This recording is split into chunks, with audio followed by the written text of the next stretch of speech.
যত্ন না নিলে আসলে কোনো কিছুই ঠিক থাকে না, সেইটা ঘর সংসার হোক বা অন্য কিছু। আমার টিনের ছোট্ট এই বাড়িতে কয়েক মাস হলো আসা হয় না, আর এখানে কোনো মানুষজনও আসে না। কয়েক মাস পর এলাকাতে আসলাম। যেই জায়গাটা ফাঁকা দেখছিলাম সেখানে তো এখন ধান ক্ষেত হয়ে গেছে। বাড়ির বাইরের অবস্থাও একদম জঙ্গলের মতো, জানি না ভিতরের কি অবস্থা। আসলে যে বাড়িতে মানুষজন থাকে না, যেখানে কোনো সংসার হয় না, সেই বাড়ির অবস্থা এইরকম হবে, সেইটাই স্বাভাবিক। কত সুন্দর করে সাজিয়ে নিয়েছিলাম আমার এই ছোট্ট টিনের বাড়িটা, তবে কয়েক মাসের ব্যবধানে সবকিছু শেষ। বাড়িটা আবার সেই জঙ্গলের মতো হয়ে গেছে। চারিপাশের অবস্থাই খুবই খারাপ। উঠানটা তো দেখার মতো নাই। আসলে এই বাড়ির যত্ন করে আমার শ্বশুর আব্বু, তবে বেশ কিছুদিন হলো আব্বু অনেক অসুস্থ। অপারেশনের পর থেকে এই বাড়িতে আব্বু আসেনি, যার কারণে বাড়ির অবস্থা আরো বেশি খারাপ হয়ে গেছে। অনেকে আমাকে কমেন্টে জিজ্ঞেস করো, আপু তোমার টিনের বাড়ির ভিডিও কেন দাও না? এই যে দেখো এখন আমার বাড়ির অবস্থা।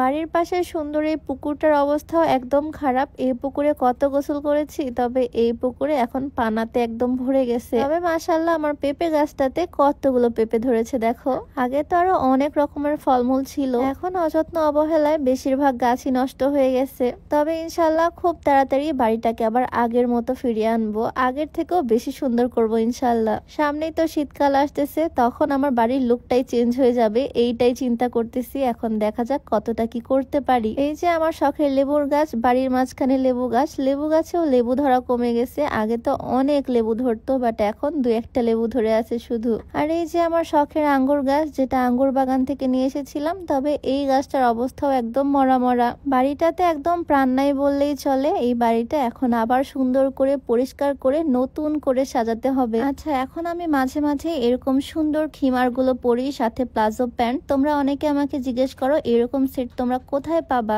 এই সুন্দর কালারফুল খিমার সেটটা আমি নিয়েছি dress by Nishu Facebook page থেকে। খুব সুন্দরভাবে এটা দিয়ে মুখও ঢেকে ফেলা যায়। নামাজ পড়ার জন্য এই খিমার গুলো খুবই সুন্দর, আবার এখানে ওখানে ঘুরতেও যাওয়া যায়। যে কোনো বয়সী মেয়েদের জন্য একদম পারফেক্ট। ড্রেস বাই নিশু পেজটা আমি ডেসক্রিপশনে মেনশন করে দিব, তোমরা চাইলে ভিজিট করে আসতে পারো। আর এরকম সুন্দর সুন্দর খিমার কালেকশন তাদের পেজ থেকে নিয়ে নিতে পারো। যাই হোক, বাড়ির আশেপাশে তো অনেক ঘুরলাম, এখন চলে আসলাম আমার টিনের ঘরটার মধ্যে। পেঁয়াজ রসুন সব এই জায়গাতে স্টক করে রাখা হয়েছে। যখন পেঁয়াজের দাম অনেক কম ছিল তখন এই পেঁয়াজগুলো কিনে রাখছিল আমার শ্বশুর। এখন তো পেঁয়াজের দাম অনেক বেড়ে গেছে, তবে নতুন করে আমাদের আর পেঁয়াজ কিনতে হয় না। মূলত আজকে এই বাড়িতে এসেছি পেঁয়াজ রসুন সবকিছু নিয়ে যেতে। তবে বাড়ির এই অবস্থা, গাছগাছালির এই অবস্থা দেখে মনটাও খারাপ লাগতেছে। কত তাড়াতাড়ি এটা ঠিক করব সেটাই চিন্তা করতেছি।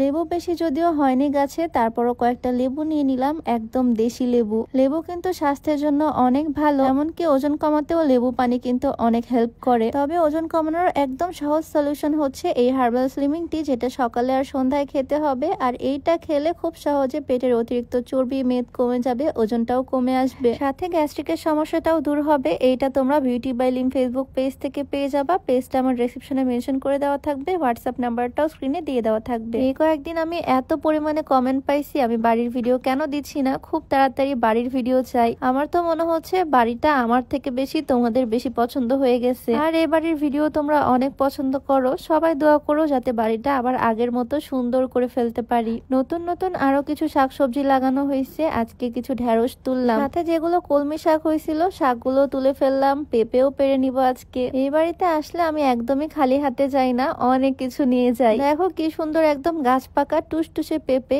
এইটা খেতে কি যে মিষ্টি হবে, খুবই ভাল লাগবে। সাথে একটা কাঁচা পেঁপেও নিয়ে নিলাম, যাতে তেঁতুল দিয়ে মজা করে মাখিয়ে খেতে পারি। সবকিছু নিয়ে এখন বাড়িতে ফিরতেছি, আর এই বাড়ির কাজ খুব তাড়াতাড়ি স্টার্ট করবো ইনশাল্লাহ। তো আজকে ছোট্ট ভিডিওটা এখানেই শেষ করছি। সবাইকে আল্লাহ হাফেজ, আসসালামু আলাইকুম।